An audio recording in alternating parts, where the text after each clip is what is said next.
Hello, welcome. In today's videos, I'm going to share with you how to sleep better naturally without any medication and overall increase your energy levels. I will tell you what you can do straight on to balance your body and increase quality of your sleep. And as well, this is not a video with quick fixes, because quick fixes don't really address the root cause, and those quick fixes most likely are contributing to your long-term sleeping problems as well. So quite a few years ago, I have had depression, and during that time I as well suffered with insomnia, which is actually quite common for people with depression.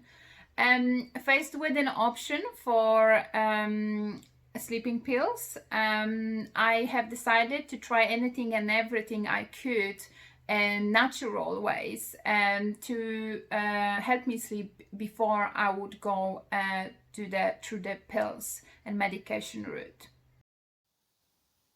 If you have not been sleeping very well, you know exactly how incredibly debilitating it feels.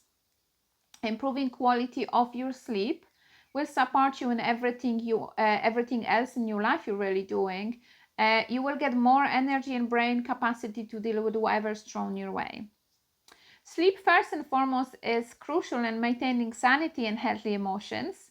There are actually torture techniques which involves waking up people very regularly or not allowing them to sleep. But that aside, sleep contributes to our memory and cognition. It's crucial in retention of information and organization of information. Maintaining healthy sleep will help with immunity, gut health, and as well with healthy weight. Supports productivity and overall helps us to be much more centered, peaceful, and calm. For those who don't know me, my name is Arleta. And after years of struggling with low energy and many physical issues, I have begun studying and learning what it really takes to heal your body holistically without the one-size-fits-all solution out there. I have tackled depression and gluten intolerance and many other physical issues, and as a, naturally, and as a IAN certified health coach with specialization in gut health, as a theta healer and soon to be nutritional therapist, I am here to help you do the same. Most of us doesn't pay attention to what we do and how we lead our lives, especially in the aspects of how all of that really affects our health and well-being. In older times, when artificial light was not present and people didn't have the smartphones, people rarely had the problem with sleeping. Because when it gets dark, our body naturally starts to produce melatonin, which helps us sleep. And when it gets light, our body produces cortisol, which rises, and then we wake up. So light is the main driving force behind those hormones. There is a serotonin also linked to our sleep and wake cycles and many other much more complicated processes. But as a human being, we function in accordance with various rhythms, cycles. So the circadian rhythm is the one which manages our sleep and wake states. So working with natural cycles and rhythm is one of the quickest and most reliable ways to balance our life and our body. But I as well highly recommend for anyone interested in diving deeper to check Dr. Rubin Neyman. You can find the link to his website in the description of this video. He is the sleep expert.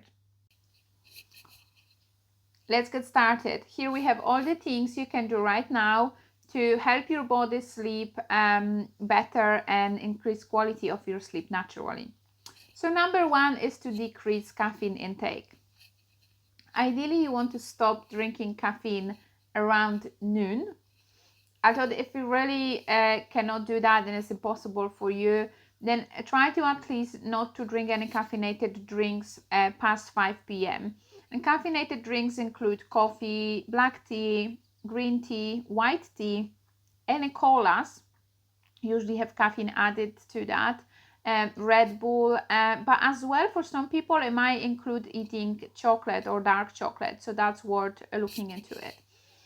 Another thing you can do is to dim the lights in the evening. So as I mentioned before, our body naturally starts producing melatonin when it gets darker, but because we are now hijacking this natural process with having so much lights in our houses, simply our body gets confused and cannot produce the adequate amount of melatonin. Following that as well is manage the exposure to blue lights, such as TV, laptop, and phone. Those blue lights are really bad for in fact melatonin production.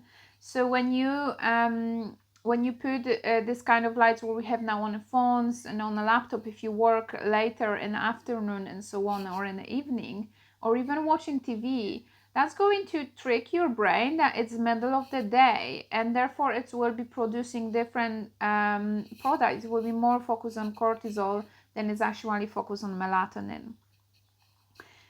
So this is another thing which I would highly advise: at least minimum hour before sleep, do not check your phone, do not work on your laptop or watch TV. It is really good, to just allow yourself to have that time for your body to start naturally, just calm down and be ready for sleep.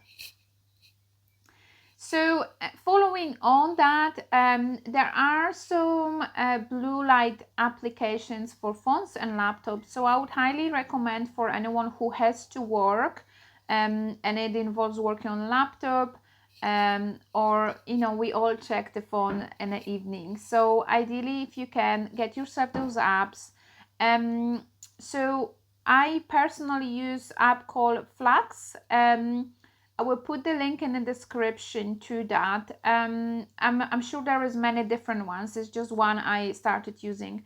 I use that on my laptop. What I like about it is that it synchronizes with the zone I am in, and synchronizes with the time there is a sunset where I live, and sunrise as well. And it will gradually, for hours, from even before the sunset, it will gradually decrease the amount of blue light on my laptop. It's not available on a phone as far as I'm aware, although my phone does have automatic blue light filter which removes blue light, so I use that as well.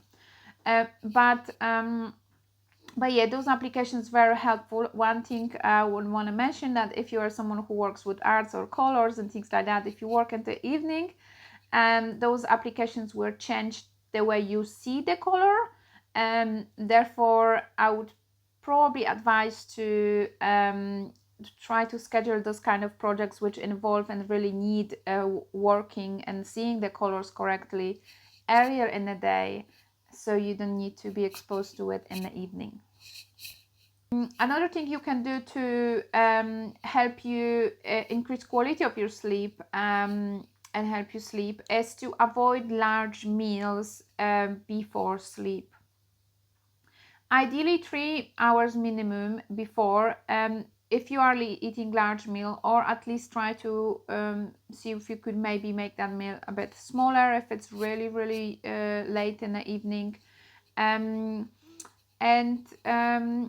Overall your body will work much harder to digest all the food, which in turn really prevents your body from having restful sleep. So some people, and I used to actually do this, the thing that when I eat food it makes me help me sleep, and when my body was so out of balance, that sometimes is the case because there's lots of blood going to our stomach when we start digesting, and because of that we feel a bit sleepy. But actually the quality of sleep is not really much better, it's actually much worse. And there's another thing which I like to mention from Dr. Rubin Neyman. He said something what I really like. He said that eating and sleeping are opposite and complementary experiences. When we eat, we assimilate energy. In sleep, we release energy. So it's quite interesting explanation of as well why it is good to avoid eating meals before sleep. Another thing to avoid before sleep is sugar, and especially before bed. And I'm very passionate about this one. There's a whole series coming on the sugar, so stay tuned if it's something you are interested in. But yes, coming back to the subject, avoid sugar before sleep.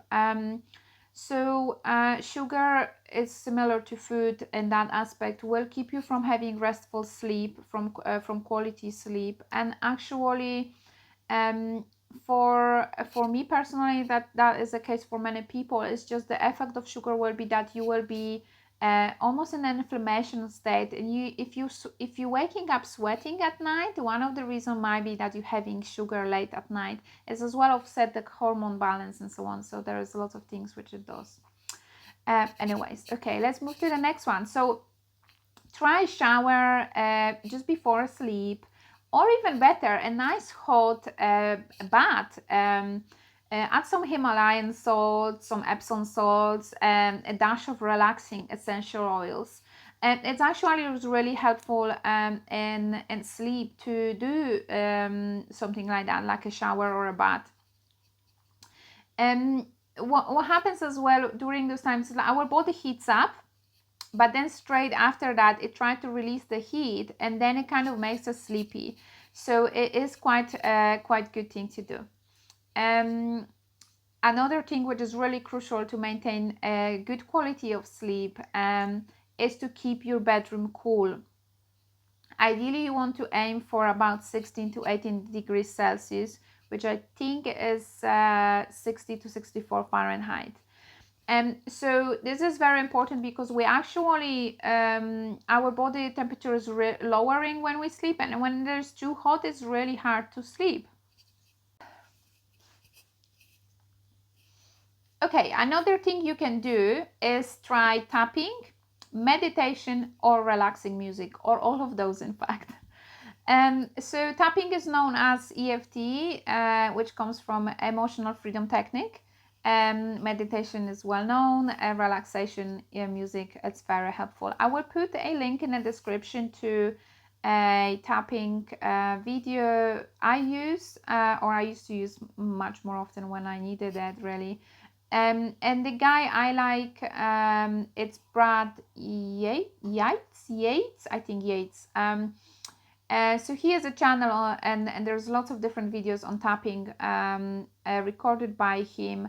Personally, I like his videos because there is enough time when he says the stuff for you to repeat it before he starts saying another sequence or sentence, and then that gives you enough time to actually follow what he's doing. At least that's my experience, but I'm sure that there is plenty of other people out there, so really it's worth checking. And yeah, and meditation overall will help calm your body and calm your mind, therefore that's really helpful. Same equally goes to relaxation music. I'm actually link that as well in description below. There is a something called known as a brain sync or brain synchronizing music, in which you can listen to music which will bring your brain in few different brain waves, such theta or delta and so on, for helping with deep sleep. So those are all worth trying. The next thing following from a tapping, meditation, or relaxing music is really to manage your stress. So try breathing exercise, mindfulness, or gentle exercise such as Tai Chi, yoga, or gentle or Qigong. I would advise as well avoid upsetting movies, news, conversations which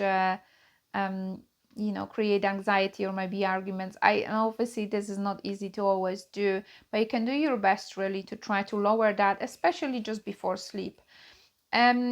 Because overall your body will try to work through the hormones which are produced throughout the stress, and I mean, no one is able to fall asleep when they're really, really stressed, unless you are completely exhausted, but that's not really restful sleep. And this is what we're focusing here on, having a good quality restful sleep.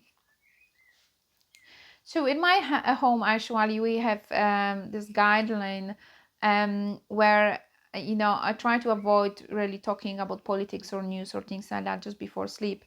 And yeah, I would often ask my husband if we can talk about something a bit more positive, or if we, could just change the subject. And that might sound really harsh or weird, but actually, I'm one of those people who is very precious and peculiar about my sleep. And I will do anything and everything in order to manage and make sure that I can sleep well. That's aside. Overall, try to, as much as you can, lower your stress, especially before sleep, because that will be adding on to the lack of quality sleep. Another thing you can do to help your sleep really is keep your room tidy, or bedroom tidy really. This may sound a bit irrelevant, but if you have overstimulated mind, any type of mess really will be making it harder for you to relax. So the cleaner and the simpler your environment, the better your mind, or the better your mind can slow down, and it will be easier for your mind and for your body to fall asleep. For people who are sensitive or highly sensitive people, empaths, anyone really a bit more in tune, and possibly if you have been having problems with sleeping, may indicate that you are one of those people. It's just really, really helpful to keep all the stimulation down, and mess is a stimulation.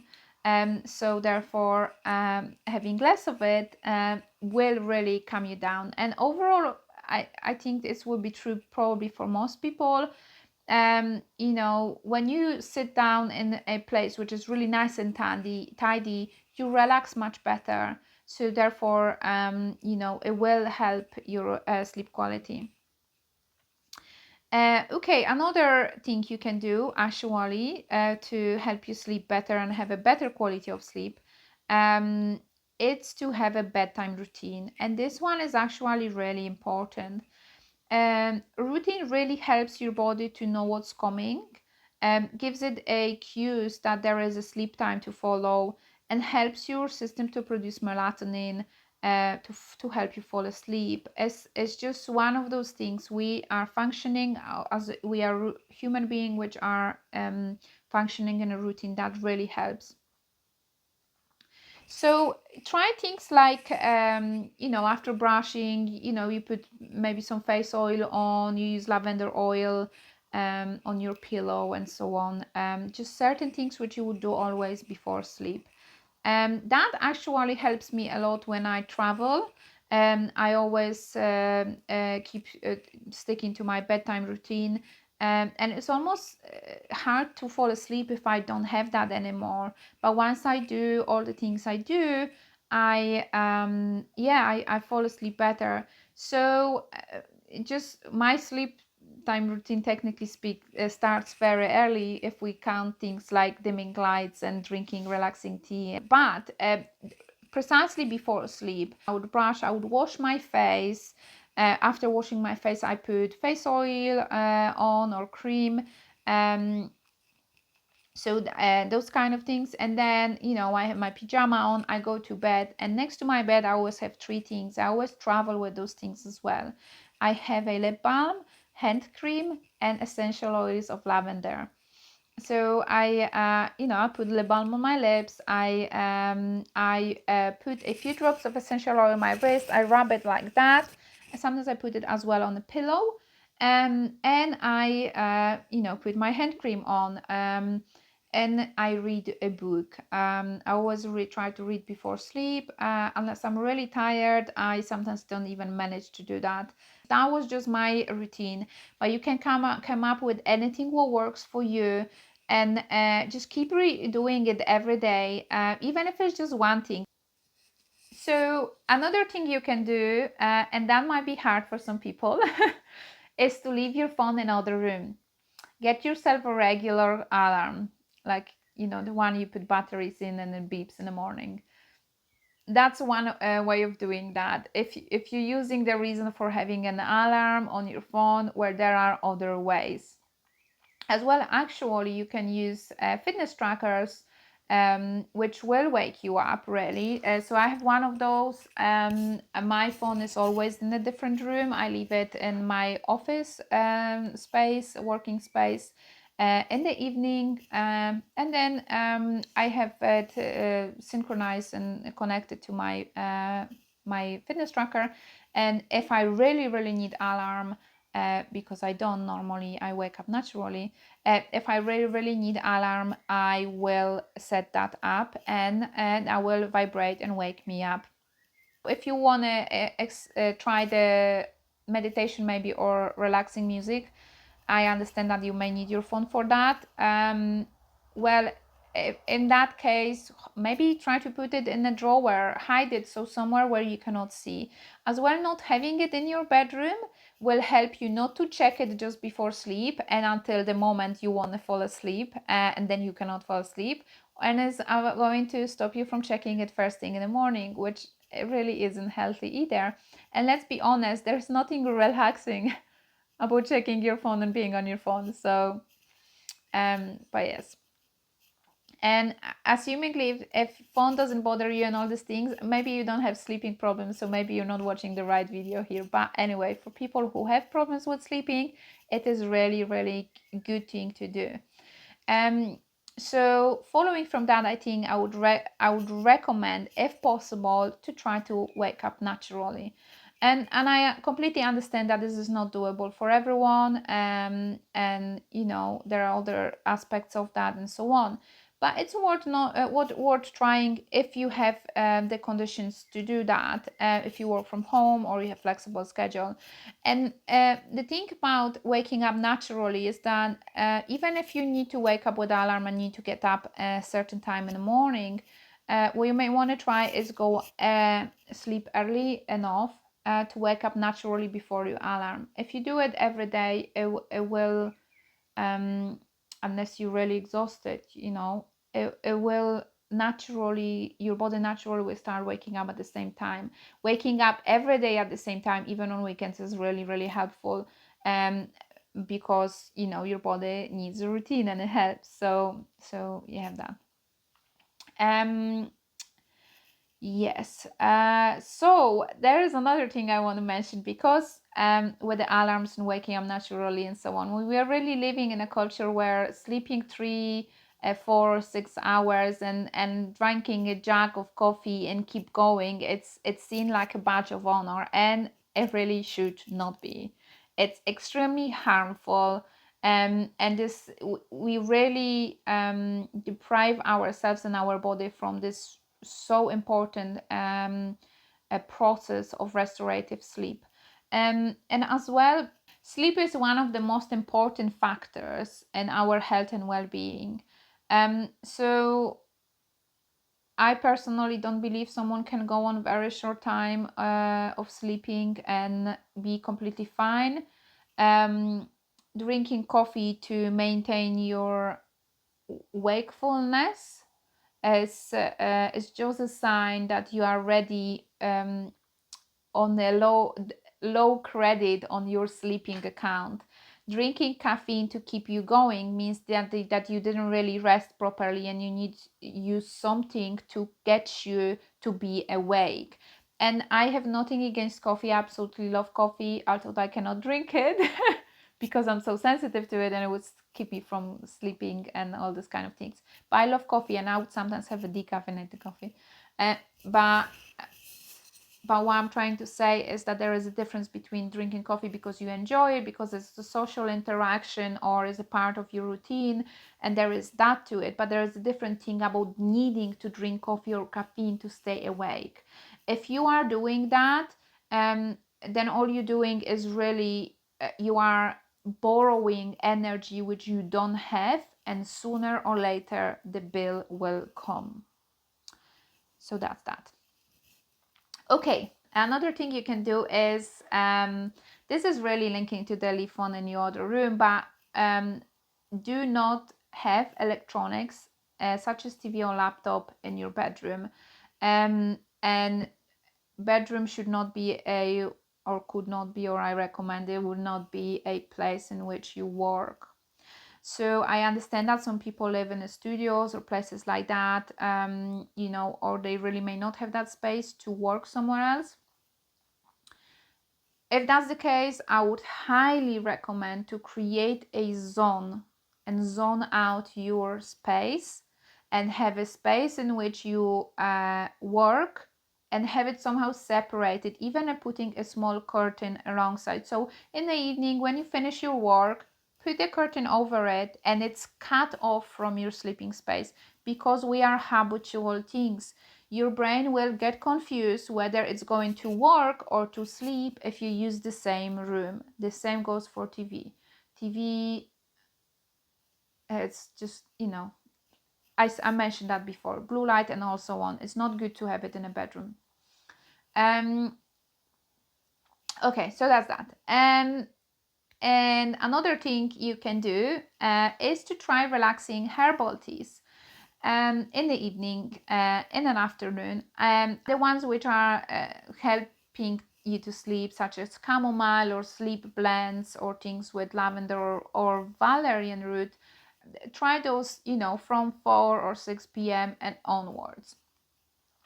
One word of caution would be is that valerian root is considered relaxant, but for some people it will stimulate them. So if you're one of those people, do not drink it, obviously.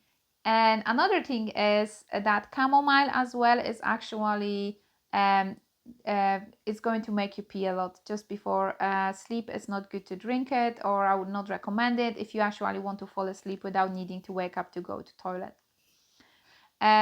You really need to tune in into your bio individuality and know your body, tune in into what it reacts and how it reacts, and then you will know which teas works better for you, which don't. And there's nothing wrong with drinking chamomile, for example, maybe 2 hours before sleep, because you manage to go to toilet and pee before that, but you don't want to do it immediately before sleep.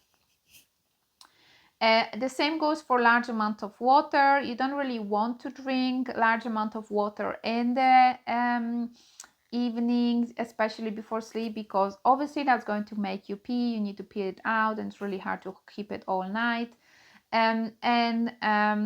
As well, you don't really want to hydrate in the evening. There's another video coming on hydration and importance of that and all the ways you can do it. But yes, you don't want to hydrate in the evening. You want to hydrate in the morning. Actually, that's where we are mostly dehydrated, and that's when we need mostly water. But anyway, yeah. Okay. So there's a few more smaller things to mention. You could look into if you want to. I would recommend spending some time in nature. Nature is amazing to calm down our nervous system, so that's going to help you sleep. Incorporate physical activity in your life. Actually, moving your body and exercising helps us sleep as well. Eat well. That the nutrition you're taking into your body will really affect how you're feeling and how your body is processing it. Yeah, and so with all those things, you really want to figure out how you respond to those, how you feel. This bio-individual thing, it is very individual thing. We all are unique and individual, and we will respond differently to some of those things. For someone, they may need to do all those things I mentioned. For someone, you may only do those 2, 3, or 5 and be fine. I actually want to mention that I do all of those things, and I probably there's more, I don't know, there might be some additional things which as well I do, but I do all of those things because, as I mentioned, for me the sleep is absolutely crucial, and it's non-negotiable. It's a non-negotiable priority in my life. I need to make sure that I get my sleep, and then I know I can function and deal with whatever is happening. So there is that. As well, if we don't really sleep very well or enough, we're going to be hungrier and we're going to eat more. So that's how it adds on, partially how it adds on to weight maintenance. You know, the better your day, or the better you care for yourself during the day, the better you will sleep. So this may take some time to incorporate. There is a bit of error and trial really with it. Some days you will feel you may fall asleep with much less prep, and some days you may try harder to make sure that you are ready and you're falling asleep. On the days when you have been after a busy day and stressful day at work, it may really take all those things to do. On the days where you have been relaxing, you've been off, or you've been, you know, enjoying time out in a park or wherever, you may not really need that much. So just listen to yourself and see. It is all really into knowing yourself and knowing what works for you. So I'm just giving you those examples of things which really, first of all, work for me, and there is a, you know, reasonable science and facts behind all those aspects I gave you.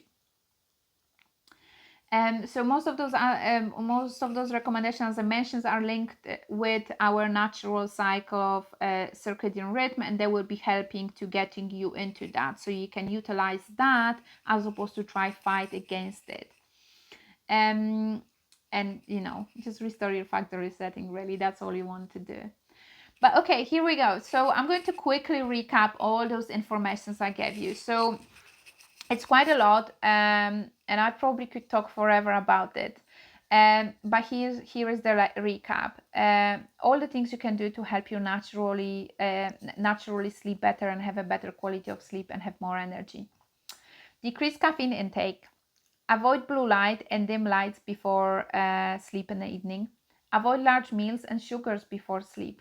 Try shower or hot bath in the evening. Manage your stress and the environment you are sleeping in, by having cool and tidy bedroom with no electronics in it.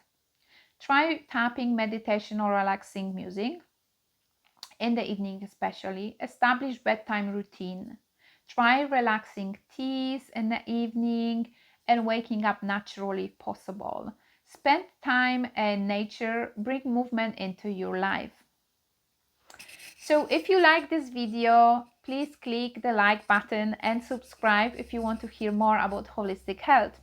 Let me know in the comments below which of those things you are doing, or what you think you can try, or maybe what you think I forgot to mention. I would love to hear from you. Love and positive vibes until the next one. Bye.